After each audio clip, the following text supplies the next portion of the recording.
പത്മ ലളിതാ സഹസ്രനാമം അടുത്ത വരികളിലേക്ക് കടക്കുന്നു. ഇന്ന് നമ്മളുടെ ലൗകികമായ സകല പ്രശ്നങ്ങളുടെയും നടുവിൽ എങ്ങനെ അമ്മ നമ്മളെ സമാധിയിലേക്ക് എത്തിക്കുന്നു എന്നുള്ള വരികളാണ്. നിർവികൽപ നിരാബാധ നിർഭേദ ഭേദനാശിനി. വാക്കുകൾ കൊണ്ട് പോലും പറഞ്ഞു മനസ്സിലാക്കാനാകാത്ത വരികളാണ്. അത് അത്ര രഹസ്യമാണ്. നിർവികൽപ, സവികൽപ്പ സമാധി, നിർവികൽപ്പ സമാധി. അപ്പോൾ ഇവിടെ നിർവികൽപ്പ സമാധിയെ കുറിച്ചാണ് പറയുന്നത്. അതായത് മനസ്സ് തികച്ചും സ്റ്റിൽനെസ് എന്ന് പറയുന്ന ആ ഒരു സ്ഥിതപ്രജ്ഞനായി ആ ഒരു അവസ്ഥയാണ്. ആ അവസ്ഥയിലേക്ക് എത്തിച്ചുകൊണ്ട് നമ്മളെ എങ്ങനെ സമാധിയിലേക്ക് എത്തിക്കും. അതായത് ഞാനെന്നും ഈ ലോകമെന്നും അണ്ടമെന്നും പിണ്ടമെന്നും എന്നുള്ള ഒരു നൂലിഴ വ്യത്യാസത്തിൽ പോലും ചിന്ത വരാത്ത സങ്കല്പങ്ങൾ കൽപ്പിക്കാത്ത അവസ്ഥയാണ് നിർവികൽപ്പ സമാധി. അത് വാക്കുകൊണ്ട് ഒരിക്കലും പറയാനാകാത്ത ഒരിടമാണ്, അല്ലെങ്കിൽ ഒരു അവസ്ഥയാണ്. അപ്പോൾ അങ്ങനെയുള്ള അവസ്ഥയിലേക്ക് നമ്മളുടെ മനസ്സിനെ ഈ പ്രശ്നങ്ങൾക്കിടയിലും ഈ ബാധകൾക്കിടയിലും നമ്മളെ അമ്മ എത്തിക്കും. അതാണ് നിർവികൽപ്പ സമാധി. നിരാബാധയാണ്. ബാധ എന്നാൽ ഇവിടെ പ്രേതബാധ എന്നുള്ള അർത്ഥത്തിലല്ല, അതും പെടുത്താം ശാരീരികമായി. പക്ഷെ മനസ്സിനെ അലട്ടുന്ന ബാധകളാണ്. പഴയ വേദനകൾ, വരാൻ പോകുന്ന വേദനകൾ, നമ്മൾ ഇപ്പോൾ ഉള്ളത്, ഇതെല്ലാം ബാധകളാണ്. മനസ്സിങ്ങനെ അലട്ടിക്കൊണ്ടേയിരിക്കും. സദാ പഴയതിലും വരാൻ പോകുന്നതിലും സഞ്ചരിച്ചുകൊണ്ട് ഈ അവസ്ഥയെ നമ്മൾ കെടുത്തും. ഇത് രണ്ടും മാറുന്ന ഇല്ലാതാകുന്ന അവസ്ഥയാണ് നിർവികൽപ്പ. എന്നാൽ ബാധകൾ നമ്മളെ അലട്ടും എന്ന് അറിഞ്ഞുകൊണ്ടാണ് ഈ വരികൾ പറയുന്നത്. അത്രയേറെ നമ്മളെ മാനസികമായും ശാരീരികമായും അലട്ടുന്ന ആ ബാധകൾ ഇല്ലാതാക്കുന്നതാര്? നിരാബാധയ്ക്ക് മാത്രമേ പറ്റുകയുള്ളൂ. അപ്പോൾ അമ്മ നിരാബാധയാണ്.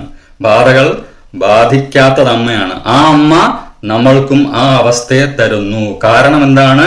നിർഭേദാഭേദനാശിനി. നിർഭേദമാണ്. അമ്മയ്ക്ക് ഒരു ഭേദവുമില്ല. നീ വേറെ, ഞാൻ വേറെ, അത് വേറെ, ഇത് വേറെ, ഒരു ഭേദങ്ങളുമില്ല. ആ ഭേദങ്ങൾ വരുത്തുന്നത് മനസ്സാണ്. ആ മനസ്സിനെയാണ് നമ്മൾ ആദ്യമേ അമ്മ ദേവി സമാധിയിലേക്ക് എത്തിക്കും. വേറെ എന്നുള്ള അവസ്ഥയിലില്ല. അത് കഴിഞ്ഞാൽ ബാധകൾ അപ്പോൾ നിർഭേദമാകും. നമ്മൾ തമ്മിൽ വ്യത്യാസമില്ലാതാകും. ആ ഭേദ അവസ്ഥയിൽ എത്തുന്ന നിമിഷമുണ്ടല്ലോ, അവിടെ ഭേദനാശിനി. കാരണം ലൗകിക സുഖങ്ങൾ എന്തായാലും നമ്മൾ ആഗ്രഹിച്ചുകൊണ്ടേയിരിക്കും. അപ്പോൾ ഭേദ അവസ്ഥ എത്തില്ല എന്നറിയാം. അതുകൊണ്ട് ആ ഭേദനാശിനിയായും മാറും. നാശിനിയാണ്. ഭേദങ്ങളെല്ലാം നശിപ്പിക്കും. എന്തിനാണത്? നിർനാശ മൃത്യുമഥനി നിഷ്ക്രിയ നിഷ്പരിഗ്രഹ.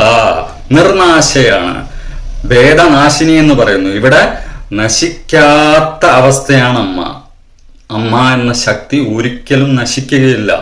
അതിനാലാണ് നിർനാശയായിട്ടിരിക്കുന്നത്. അങ്ങനെയുള്ള നിർനാശയായ സനാതനമായ ശാശ്വതമായ ശക്തിയായ അമ്മ നമ്മളുടെ മൃത്യുമഥനിയാകും.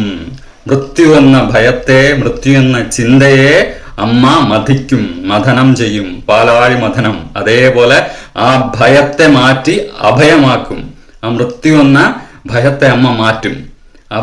അതിനെ കടഞ്ഞ് മൃത്യുമഥനിയായി മാറി നിഷ്ക്രിയ നിഷ്പരിഗ്രഹ. ക്രിയ എന്നാൽ നമുക്കറിയാം, ഒരു കർമ്മം. അമ്മയ്ക്ക് കർമ്മം ചെയ്യേണ്ട അവസ്ഥയിൽ അമ്മ എത്തില്ല. എന്നാലും കർമ്മം ചെയ്യും, മതിക്കും മൃത്യുവിനെ. അത് നമുക്കായിട്ട് അമ്മ ചെയ്യുന്നതാണ്.